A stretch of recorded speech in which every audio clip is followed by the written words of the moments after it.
اللہ کی خاطر وقتی لذت کو چھوڑ کر اللہ تعالیٰ کی دائمی اور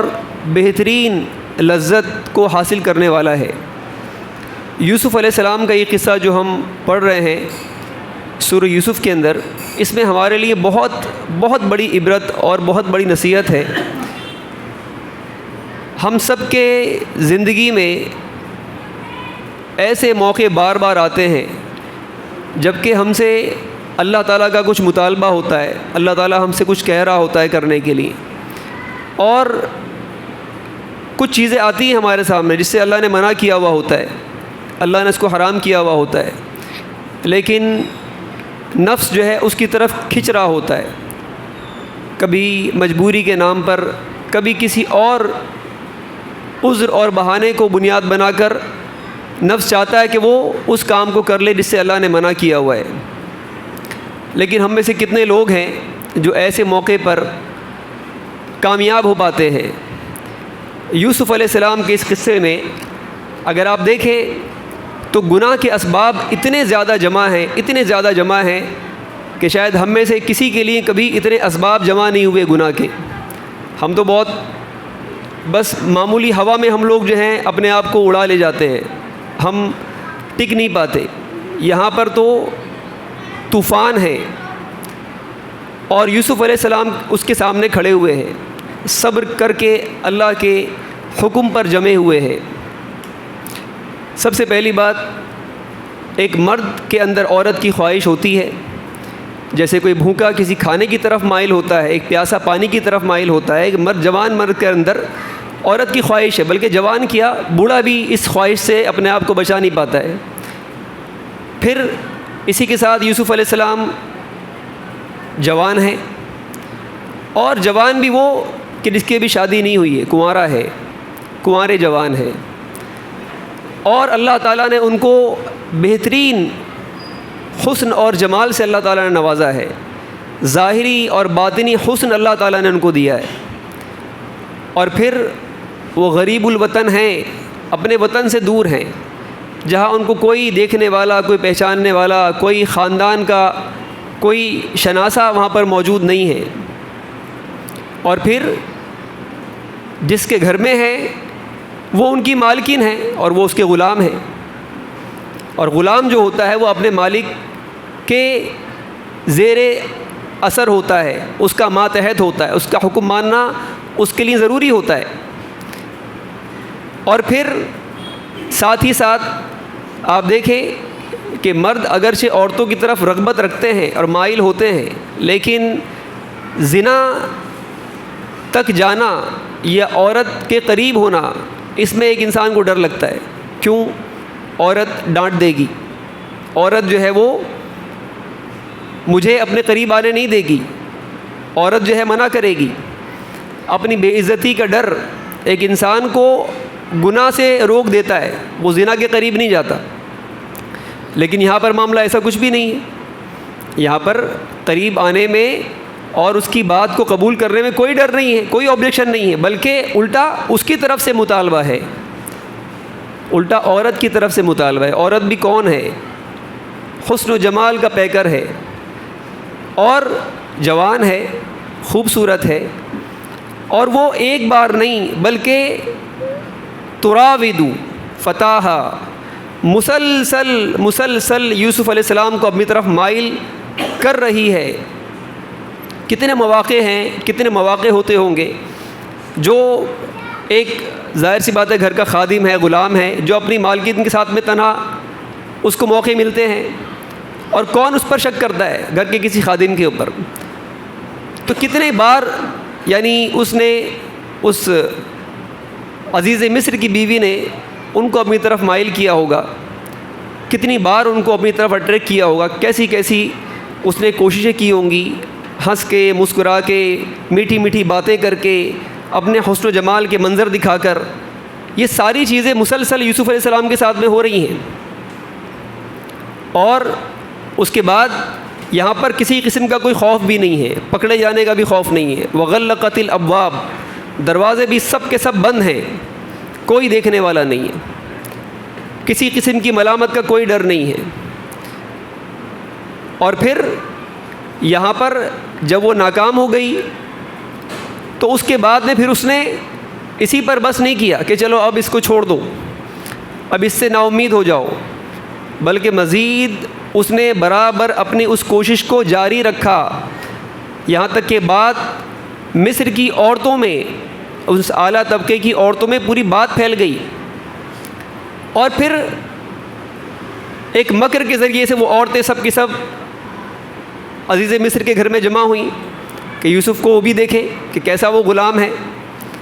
کیا ہے آخر اس کے اندر، کہ جو عزیز مصر کی بیوی شغفہا حبا، اس کے عشق میں ڈوب گئی ہے، اس کی محبت اس کے دل کی جڑوں کے اندر سرایت کر گئی ہے۔ کون ہے آخر، ہم بھی تو دیکھیں اس کو۔ یعنی بات یہاں پر کیا ہے کہ بھائی اگر کوئی اپنے لیول کے اگر کسی انسان کی طرف مائل ہو تو ان کے نزدیک وہ اتنی بڑی بات نہیں تھی، یہاں پر بات کیا ہے، غلام کے اوپر ریچھ گئی ہے، تو آخر اس غلام میں ہے کیا، ہم بھی تو دیکھیں۔ اور پھر ہم نے اس سے پہلے کی آیت میں سنا کہ کس طرح سے جب یوسف علیہ السلام ان کے سامنے آئے تو ایسی مبہوت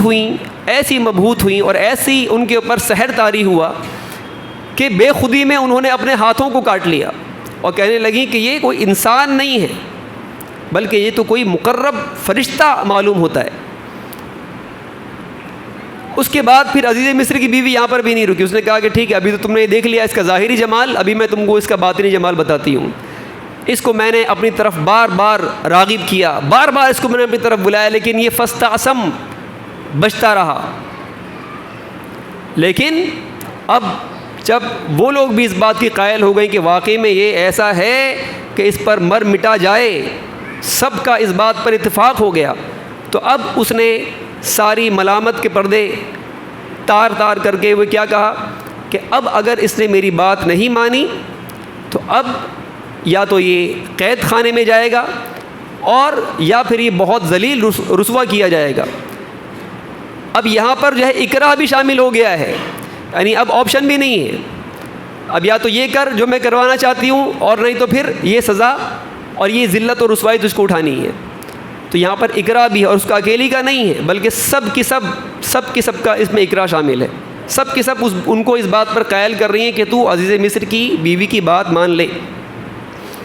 کیوں؟ اس لیے کہ اگلی آیت میں جو میں نے آیت ابھی آپ کے سامنے پڑھی اس سے یہی معلوم ہوتا ہے کہ یہ جو آخری والی جو بات تھی، یہ دباؤ جو پریشر جو بنایا گیا، یہ اکیلی عزیز مصر کی بیوی کا نہیں تھا۔ یوسف علیہ السلام نے کہا کہ اس موقع پر جب بالکل اب وہ یعنی اپنے آپ کو روک کر، یعنی اللہ تعالیٰ کی وہ برہان جو اللہ نے ان کو دکھلائی تھی، وہ برہان جو آنکھوں سے دیکھی نہیں جا سکتی بلکہ وہ دل کی آنکھوں سے دیکھی جا سکتی ہے، وہ ایمان، وہ علم، وہ حکمت جو اللہ تعالیٰ نے ان کو عطا فرمائی تھی، اس کے تقاضے کے طور پر کہ میں جس رب پر ایمان لایا ہوں وہ مجھ کو دیکھ رہا ہے، اور میں اس چھوٹی لذت کے مقابلے میں اس آخرت کے بڑے عذاب کو میں اختیار کر لوں، اللہ کی نافرمانی کر لوں، اللہ کا بندہ ہونے کے باوجود، میرے پاس میں یہ علم ہے اس کے آنے کے باوجود، یہ برہان اللہ تعالیٰ نے ان کو دکھائی اور سجھائی اللہ تعالیٰ نے۔ اور یہ برہان ایسا نہیں کہ صرف یوسف علیہ السلام کے پاس میں تھی، یہ برہان ہمارے پاس میں بھی ہے۔ ہر کسی بندے کے اندر اللہ تعالیٰ نے ایک نفس ایسا رکھا ہے جو اس کو ملامت کرتا ہے گناہ کی کام کی طرف، جب وہ راغب ہوتا ہے، جب وہ گناہ کا ارادہ کرتا ہے تو اس کا نفس اس کو بتاتا ہے کہ یہ برا ہے۔ یہ الگ بات ہے کہ وہ اس وقت اس ملامت کرنے والے نفس کو دبا کر نفس امارہ کی بات کو مان لیتا ہے۔ تو یہ چیز کہ اس وقت جو ہے یوسف علیہ السلام بالکل یعنی ان کا جو صبر کا باندھ تھا وہ ٹوٹ گیا، اور انہوں نے اللہ تعالیٰ سے دعا کی، رب السجن احب الی مما یدعوننی الی، کہ اے میرے رب جس چیز کی طرف یہ مجھ کو بلا رہی ہیں، اے اللہ اس کے مقابلے میں مجھ کو قید خانہ زیادہ پسند ہے۔ آپ جانتے کہ قید خانے کو کوئی پسند نہیں کرتا ہے، ایک طرف زنا کی ناپسندیدگی ہے، یہ بھی برا ہے، اور ایک طرف قید خانے کی ناپسندیدگی ہے، مشقت ہے، قید ہے، لیکن یہ فاحشہ، یہ زنا کاری جس کے اندر کہ دنیا کی لذت ہے، مزہ اس کے اندر ہے، لیکن اتنا زیادہ میرے نزدیک ناپسندیدہ ہے کہ اس کے مقابلے میں مجھ کو قید خانے کی تکلیف زیادہ پسند ہے، زیادہ مجھے اچھی لگتی ہے۔ اور پھر وَإِلَّا تَصْرِفْ عَنِّي كَيْدَهُنَّ، اگر تو نے ان عورتوں کا یہ چال، ان کا یہ فریب اگر تو نے مجھ سے دور نہیں کیا، أَصْبُ إِلَيْهِنَّ، تو میں ان کی طرف مائل ہو جاؤں گا، میں ان کی طرف مائل ہو جاؤں گا، وَأَكُن مِّنَ الْجَاهِلِينَ، اور میں جاہلوں میں سے ہو جاؤں گا، جاہلوں والا میں کام کر لوں گا۔ کسی کے ذہن میں یہ بات نہیں آئے کہ بھائی نبی جو ہوتے ہیں، اور یوسف علیہ السلام تو اللہ کے نبی تھے، تو ان کے اندر کوئی خواہش نہیں تھی، ان کے اندر کوئی شہوت نہیں تھی۔ یوسف علیہ السلام صاف یہاں پر کہہ رہے ہیں کہ اے اللہ میرا بچنا صرف اسی صورت میں ممکن ہے جب کہ تو ان کے فریب کو، ان کی چالوں کو تو مجھ سے دور کر دے، اور اگر تو نے مجھ کو میرے حال پہ چھوڑ دیا، اگر تو نے مجھ کو میرے نفس کے حوالے کر دیا، تو پھر اے اللہ میں ان کی طرف مائل ہو جاؤں گا، میں خود سے کچھ نہیں کر سکتا۔ فلا تکلنی الی نفسی، اللہ کے نبی دعا کرتے تھے، اے اللہ مجھ کو میرے نفس کے حوالے مت کرنا، اے اللہ تو ہمیشہ میرا نگران ہو، تو ہمیشہ میرا مددگار ہو۔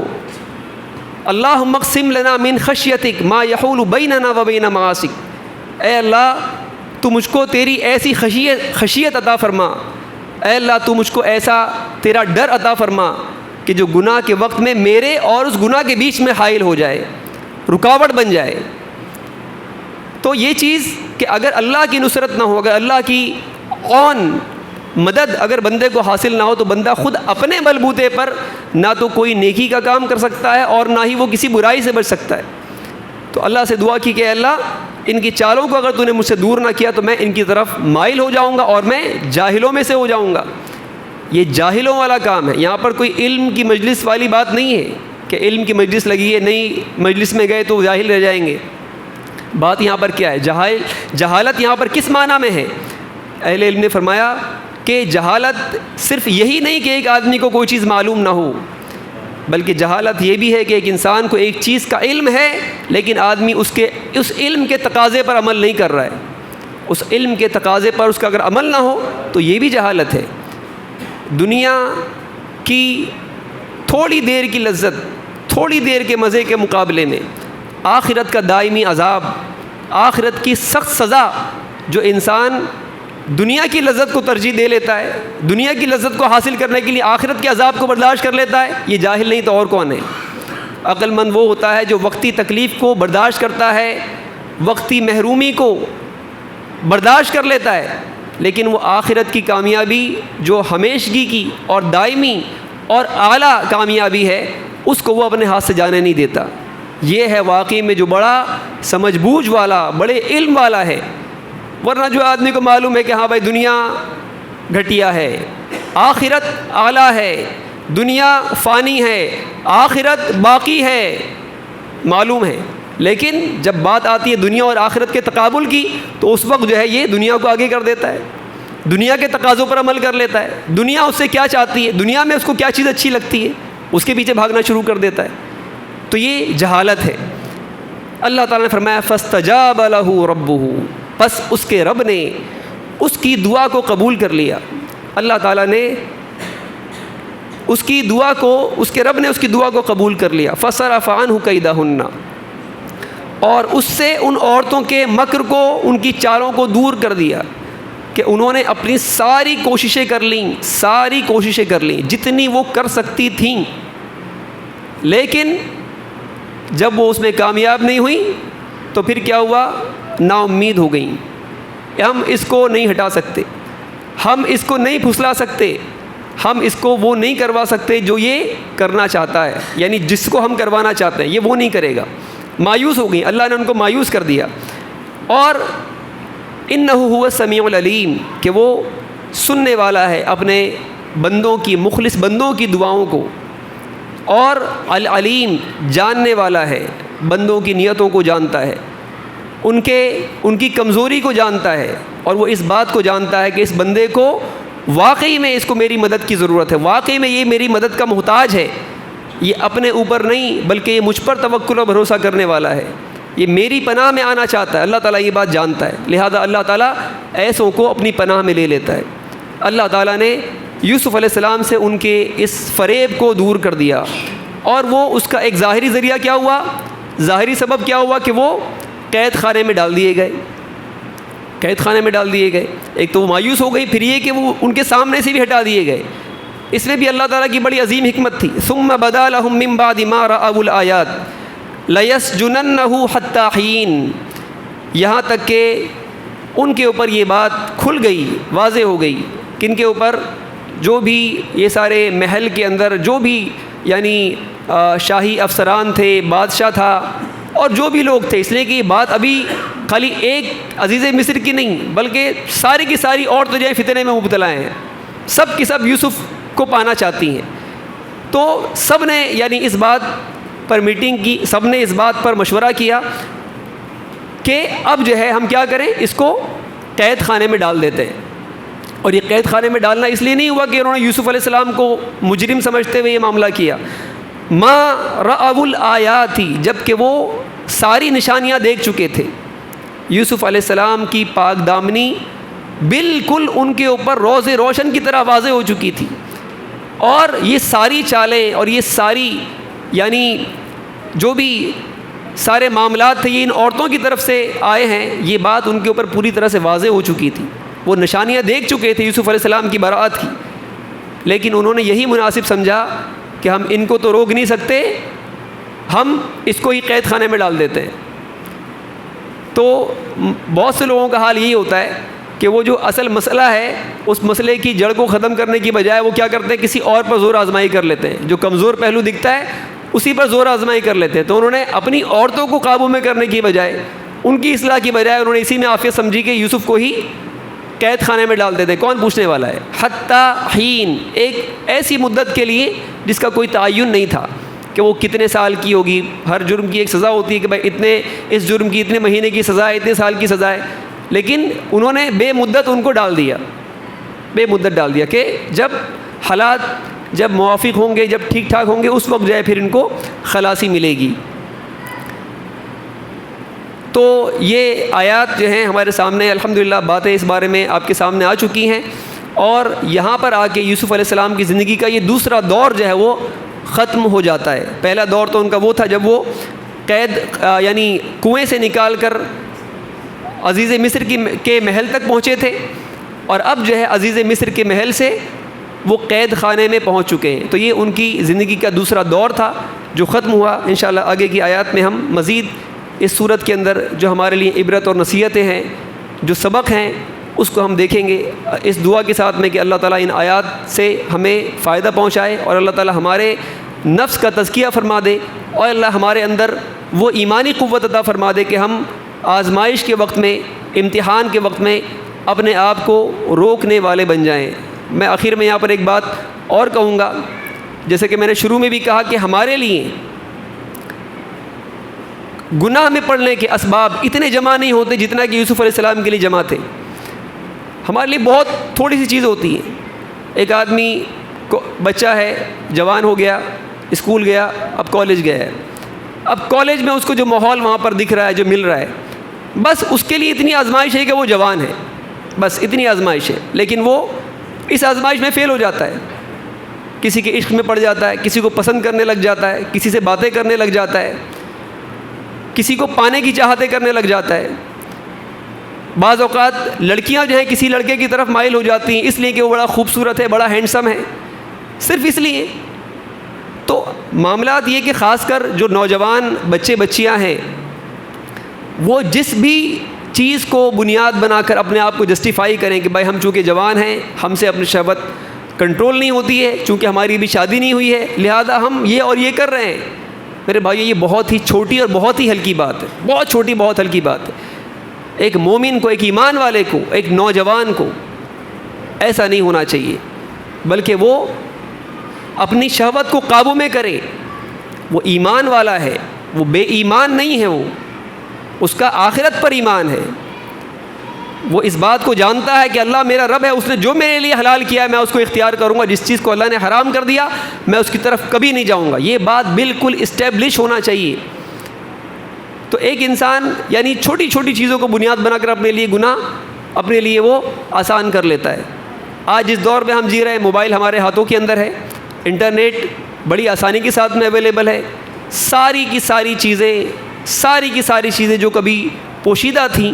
آج وہ ساری کی ساری چیزیں بالکل کھلی ہوئی ہیں. کتنے لوگ ہیں ہم میں سے جو اپنے آپ کو اس موبائل کے فتنے سے بچا پاتے ہیں. ہماری وہ تنہائیاں کہ جس میں ہمیں اللہ سے لو لگانی چاہیے تھی، ہمیں تدبر و غور و فکر کرنا چاہیے تھا، ہمیں اللہ سے دعائیں کرنا چاہیے تھی، ہم ان تنہائیوں کو اللہ تعالیٰ کی نافرمانیوں میں بدل دیتے ہیں. تو یہ چیز کہ ایک آدمی جو ہے صرف اس لیے کہ گناہ اس کے لیے بڑا آسان ہے،